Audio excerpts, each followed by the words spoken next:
Hey, salut à tous, c'est Nicolas pour vous parler du film que j'attendais le plus avec Valérien de Luc Besson qui sort la semaine prochaine.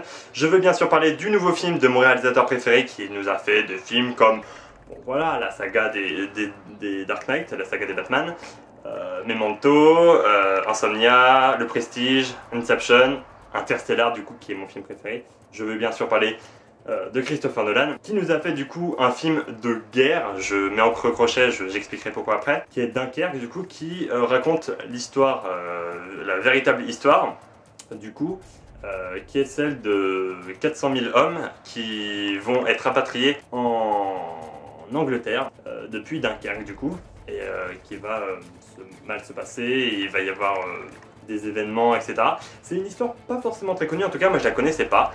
J'en avais entendu un peu parler, mais c'est vrai que c'est pas forcément cet événement-là, pardon, qu'on nous apprend à l'école.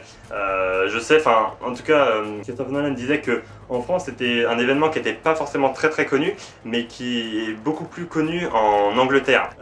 Et du coup, ça le tenait vraiment à cœur de parler de cet événement-là. Au final, qu'est-ce que ça donne? Du coup, petite précision avant. Alors déjà, sachez que cette critique sera garantie sans spoil. En tout cas, il y aura des spoils minimes. Mais si vous avez vu les bandes annonces, normalement, rien de grave si vous avez vu les bandes annonces. Il y a pas de spoil supplémentaire. Sachez que je suis allé le voir du coup en avant-première à Paris, au Grand Rex, en présence du coup de Christopher Nolan. Il était à 2 mètres de moi, bon on a discuté un peu, etc. Bon je rigole. Dans tous les cas, c'était vachement cool. Et puis le film était diffusé, enfin a été projeté en 70 mm, qui est en pellicule du coup. C'est un peu spécial, sachant que maintenant les cinémas classiques projettent leurs films en numérique, enfin numériquement. Le film a été projeté en 70 mm, sachant qu'il a été tourné du coup en 70 mm, parce que Nolan c'est un grand défenseur, un grand défenseur, pas défendeur, ça ne veut rien dire, un grand défenseur de la pellicule, sachant que 95% des films aujourd'hui sont tournés en numérique. Je tourne en numérique avec un appareil photo numérique, je suis pas avec la pellicule derrière. Nolan c'est un des seuls à défendre ça. Et du coup l'image est beaucoup plus... Elle est différente, ça donne un cachet beaucoup plus réaliste. Et c'est vachement bien du coup pour ce genre de film qui se veut du coup réaliste, qui traite d'une histoire vraie, etc. Ça rentre carrément dans le thème. Tout ça pour dire du coup que j'ai vu dans des conditions un peu différentes. De toute façon je compte aller le revoir au cinéma dans des conditions plus classiques du coup. Mais tout ça pour dire du coup que voilà, je l'ai vu en avance, ça me permet de faire ces critiques en avant du coup. Normalement elle sort mercredi. Donc là encore je ne sais pas quand est-ce que vous la verrez, mais dans tous les cas, voilà, vous le savez. Et du coup mon avis global sur le film avant d'entrer dans les détails, sachez que ce film est incroyable, que vous devez tout de suite arrêter cette vidéo et aller le voir sans vous poser une seule question. Au revoir. Voilà, c'est bon, vous êtes partis, vous pouvez revenir maintenant une fois que vous l'avez vu. J'espère que ça vous a plu. Dans tous les cas, moi ça m'a énormément plu. Pourquoi je vais revenir un peu dessus? Sachez que si j'ai une phrase à donner sur ce film, c'est avant d'être un film de guerre, c'est un film de Christopher Nolan. Je pense que cette phrase, donc je vais l'expliquer, elle résume à peu près le film, parce que on s'attend à voir un film de guerre classique, enfin un film de guerre, voilà, c'est pour ça que je remets ces guillemets là, mais c'est pas forcément ça. Je vais revenir point par point. J'espère que ça va pas durer trop longtemps, parce que généralement quand ça dure trop longtemps, je m'étale un peu et je me répète. J'ai pris des notes pour essayer de encadrer un peu ce que je dis, sûrement partir dans des délires parce que moi j'arrive pas à m'arrêter. Dans tous les cas, sachez que pour mon avis global, j'ai beaucoup aimé le film, c'est incroyable, c'est un des meilleurs films de l'année. Je ne sais pas encore si je peux dire que c'est mon film de l'année, sachant qu'en tout cas il est très bien placé parce que c'est vraiment un événement. Tous les films de Nolan sont un événement à ce jour, depuis pas mal de temps maintenant. Sachant que à chaque fois que Nolan nous fait un film, il propose quelque chose de à chaque fois différent, avec des thématiques différentes, avec une vision différente. Et c'est ça qui est bien, c'est qu'il arrive à faire d'un blockbuster quelque chose d'ultra personnel et d'ultra intéressant à analyser du coup et à voir. Et même le film qui est Dunkerque, il n'a rien à voir avec tous les autres films. Sachez que ça sera pas un Il faut sauver le soldat Ryan, qui est un très bon film, je ne remets pas en cause ça, c'est un très bon film, mais dites-vous que ça n'a rien à voir, avec aucun film que j'ai vu auparavant, c'est vraiment quelque chose d'unique, et rien que pour ça, foncez le voir. Tout d'abord, le scénario suit du coup l'histoire réelle, qui est celle de l'évacuation de 400 000 hommes d'une plage de Dunkerque, du coup, pour les ramener en Angleterre. sans romancer le tout en fait. Ça déjà c'est quelque chose d'ultra important. Le film est cru, au sens figuré évidemment.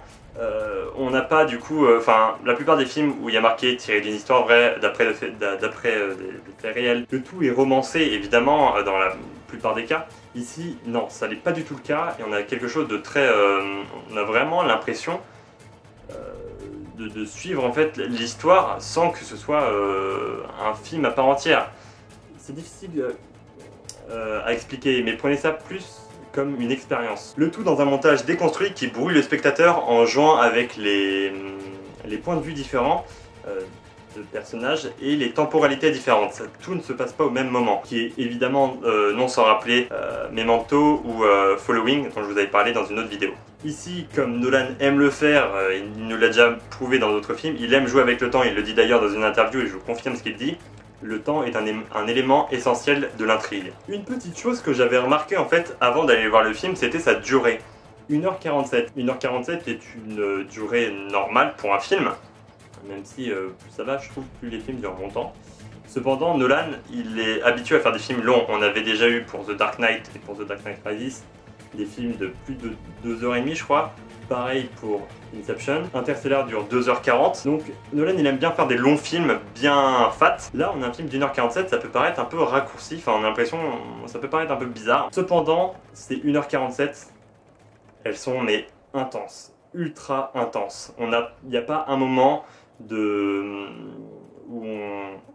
où on se pose, il n'y a pas un moment où on s'ennuie, il n'y a pas un moment où on regarde ailleurs, parce que le film est 1h47 de survie intense, pure et dure. Et du coup cette idée de laisser aucun temps de répit au spectateur, ça permet de faire un parallèle avec du coup les soldats qui eux, dans ces temps de guerre, dans cet événement qui est vraiment plus un film de survie du coup, je reviendrai après dessus, qu'un film de guerre, ils n'ont aucun moment de répit.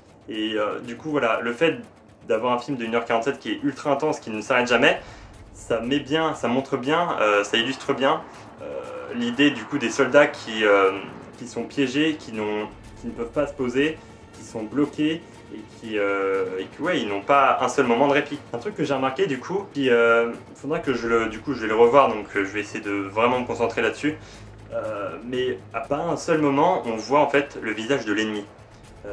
Par exemple dans une bataille aérienne, on voit évidemment qu'on voit l'avion de l'ennemi qui poursuit un avion allié, mais pas un seul moment on voit leur visage. Et cette idée de retirer tout visage de l'ennemi, ça donne une sensation différente. Là on suit vraiment que les personnages et l'ennemi est invisible, pratiquement invisible. On ne sait pas d'où il vient et ça permet d'illustrer l'idée que l'ennemi est partout, que là encore les personnages n'ont aucun temps de répit, que ça peut venir de nulle part et voilà, cette idée est bien renforcée par la volonté de ne pas montrer le visage de l'ennemi, de le laisser dans le flou ou en arrière. J'en verrai, mais pour moi, on ne voit pas une seule fois, et c'est évidemment volontaire, on ne voit pas une seule fois l'ennemi. A l'inverse de certains films de Nolan, il y a très peu de dialogue. Il y a vraiment une volonté de raconter son histoire par les actions des personnages et non par les dialogues. À l'inverse de certains autres films. Et ça peut paraître un peu bizarre pour du Nolan, mais là pour le coup il tente quelque chose de totalement différent. Et ça fonctionne très très bien parce que du coup la narration elle est simple, mais elle permet de se concentrer sur des choses bien précises. Et Nolan ne voit pas l'intérêt en fait de renflouer certaines scènes avec des dialogues qui du coup paraîtront inutiles. Deux petits mots sur la musique. On retrouve de nouveau Hans Zimmer. Bon là il n'y a aucune surprise parce que Christopher Nolan et Hans Zimmer sont poteaux. Et, depuis le début de sa filmographie, Nolan et Hans Zimmer bossent ensemble. On les a eu pour The Dark Knight, on les a eu pour Inception, le fameux thème d'Inception, pardon.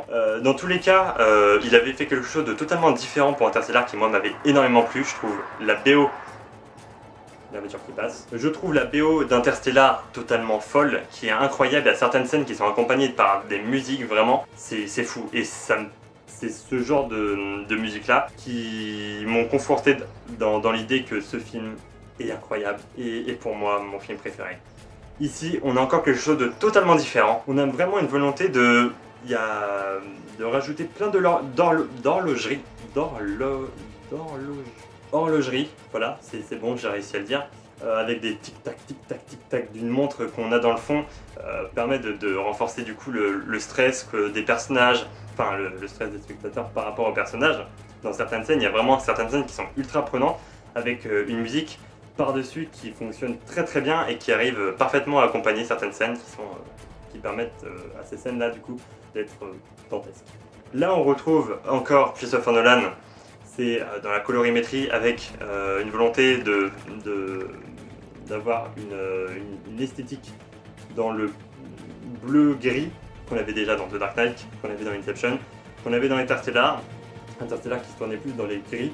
Et ici on a de nouveau le bleu-gris qui fonctionne très bien là encore et qui est une patte visuelle de Nolan qui fonctionne vachement bien et qui là encore je vais donner du coup un point sur deux mots du coup plutôt sur la mise en scène qui propose des plans dingues et des plans des plans iconiques clairement. On a vraiment de très bonnes choses, encore différents de ce qu'il fait, mais on a aussi des plans qui reviennent qu'on avait déjà vu auparavant. On voit, on tilte, on fait ah d'accord, ça on l'a déjà vu quelque part, c'est chez Nolan pardon. L'idée de tourner à la pellicule renforce du coup, comme je l'ai dit tout à l'heure, le réalisme de certaines scènes du film global.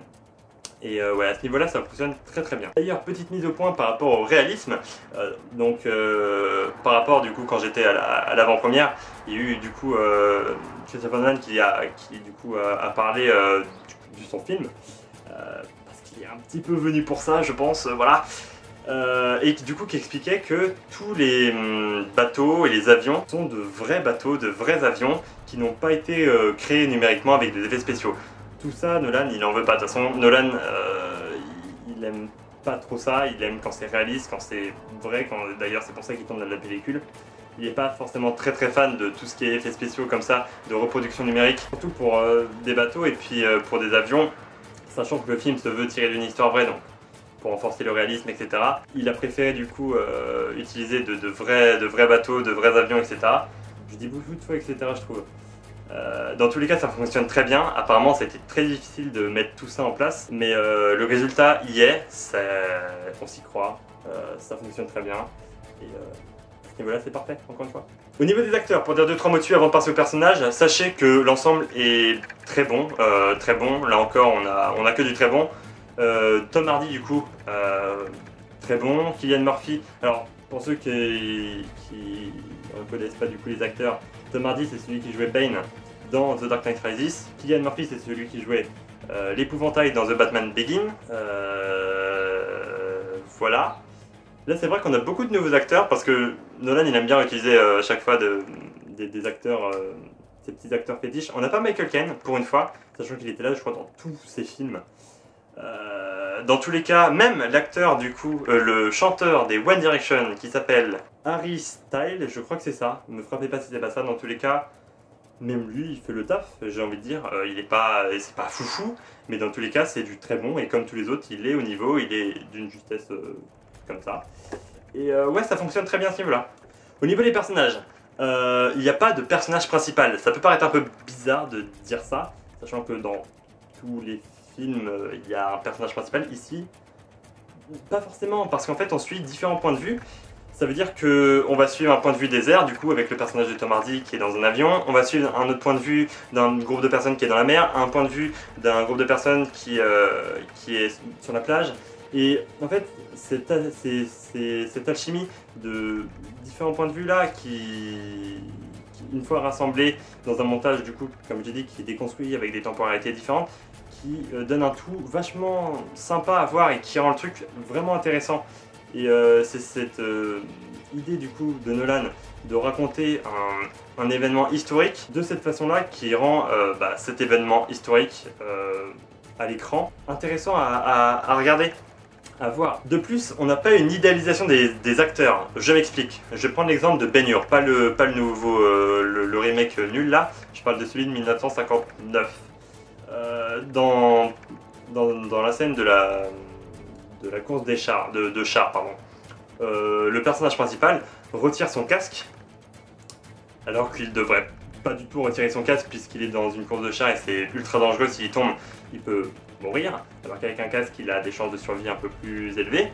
Dans tous les cas, il retire son casque pour qu'on puisse voir l'acteur, voir le personnage, vraiment voir l'acteur pour qu'il puisse y avoir une idéalisation de l'acteur, que l'acteur soit idéalisé vraiment en le mettant en avant, en retirant son casque, etc. pour bien qu'on puisse le voir. Ici, c'est pas du tout ça. Par exemple, le personnage de Tom Hardy qui est du coup dans son cockpit, dans son avion, bah, il a son masque, voilà, il est dans son cockpit, on le voit presque pas. Enfin, on devine que c'est Tom Hardy parce qu'on connaît Tom Hardy, on connaît sa voix, etc. Et on voit que c'est lui. Cependant, il n'est pas là en train de dire je suis Tom Hardy, je vais tous vous sauver, etc. Il n'y a pas d'idéalisation des acteurs. Je sais pas si c'est très clair ce que je dis dans tous les cas. L'idée est là, c'est le plus important. Bref, dans tous les cas, je vais arrêter de parler parce que je parle beaucoup trop pour dire trop peu de choses. Foncez le voir, j'ai pas grand chose à dire de plus. C'est toujours plus long de parler d'un film qui a des défauts que d'un film qui n'en a pas. Et ici, j'ai cherché, j'ai pas grand chose à dire de plus, j'ai pas grand chose à redire si ce n'est que le film est à 200% un film de Nolan. Et c'est pas un... D'ailleurs, c'est Nolan, je crois qu'il le disait dans une interview. C'est pas un film de guerre, c'est un film de survie. Il faut voir ça comme un film de survie, un vrai survival, où on suit des personnages qui veulent fuir, qui veulent survivre, qui veulent sauver leur vie. Et ouais, il faut prendre ça comme un film de survie plus qu'un film de guerre, il faut sauver le soldat Ryan. Je prends cet exemple-là parce qu'il n'y a que celui-là qui me vient à l'esprit, et puis c'est le meilleur des films de guerre. C'est une expérience unique. Bon, c'est vrai que rarement deux films sont les mêmes. On va voir deux fois le même film, plutôt. Mais là, c'est différent, déjà avec une volonté d'avoir une narration simple. On a un pitch de base qui est celui de l'évacuation de 400 000 hommes d'une plage pour aller à un autre lieu, qui est l'Angleterre. C'est tout. Il n'y a pas plus, il n'y a pas de retournement de situation, il n'y a pas de... Ouais, il n'y a pas de twist final. C'est ça, et l'histoire, elle est là, enfin, l'événement, on le connaît, l'expérience est dans la façon dont le réalisateur va mettre en scène ces événements, avec du coup, comme je vous l'avais dit, des points de vue différents, une temporalité différente, des idées de mise en scène différentes, etc. Il traite aussi de plein de thématiques. Je ne vais pas trop en parler au niveau des thématiques parce que sinon je vais rentrer dans le spoil, même si là je pense que j'ai déjà dévoilé beaucoup trop de choses. Dans tous les cas, foncez le voir le film, foncez le voir, foncez le voir. Voilà, je m'arrête là, voilà, il y a eu un gros cut j'imagine, foncez le voir. C'est tout. Il n'y a pas d'autres mots, j'ai pas grand chose à redire de plus, foncez le voir, et voilà. Bref, c'était Nicolas pour une critique beaucoup trop longue. Dans tous les cas, j'espère qu'elle vous aura plu, foncez voir le film, je vous le répète. Petite info du coup pour ceux qui sont abonnés et pas ceux qui sont en mode random sur ma vidéo. J'ai eu un gros trou de vidéos, j'avais pas fait de vidéo depuis ma critique sur Alien. Ça va revenir du coup vu que je suis en vacances, que j'ai mon bac, etc. Tranquille, et je pourrais faire plein de vidéos après. Il y a plein de critiques du coup qui sont prévues. La plus grosse étant celle de Valérian, vu que je vais aller aussi le voir en avant-première. Dans tous les cas, il y a plein de vidéos qui vont arriver. Une nouvelle chronique aussi que je suis en train d'écrire, que j'ai bientôt terminé d'écrire. Il y a plein de vidéos qui vont arriver, donc pour ceux qui ne sont pas encore abonnés, n'hésitez pas à vous abonner. Et puis voilà, n'hésitez pas aussi à donner votre avis du coup sur Dunkerque dans les commentaires. Ça me fera, du coup, j'ai vraiment hâte de voir ce que vous en avez pensé. En tout cas, pour l'instant, les premières critiques que j'ai eues, que j'ai lues, que j'ai vues, que j'ai entendues, elles sont ultra positives. Certains parlent du meilleur film de Christopher Nolan. Je n'irai pas jusque là parce que bon, Interstellar, the best. Dans tous les cas, on a du très bon film, et en tout cas cette année 2017, j'ai pas eu le temps de faire un point sur les films qu'on avait eu pour l'instant, mais on est très gâtés, je trouve, avec de très bonnes surprises. Et puis on a des films qui sont ultra attendus et qui ne ratent pas le tournant. Je prends du coup à Dunkerque, qui est un des films les plus attendus de l'année, si ce n'est le film le plus attendu de l'année avec Star Wars ou Blade Runner. Ce sont des films ultra attendus parce qu'il y a toute une communauté derrière, c'est des réalisateurs qu'on connaît.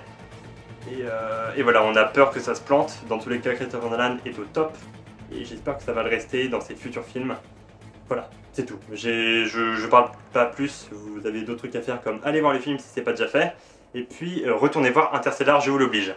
Ciao, c'était Nicolas, et puis à bientôt du coup pour de prochaines vidéos, ça arrive très vite. Au revoir.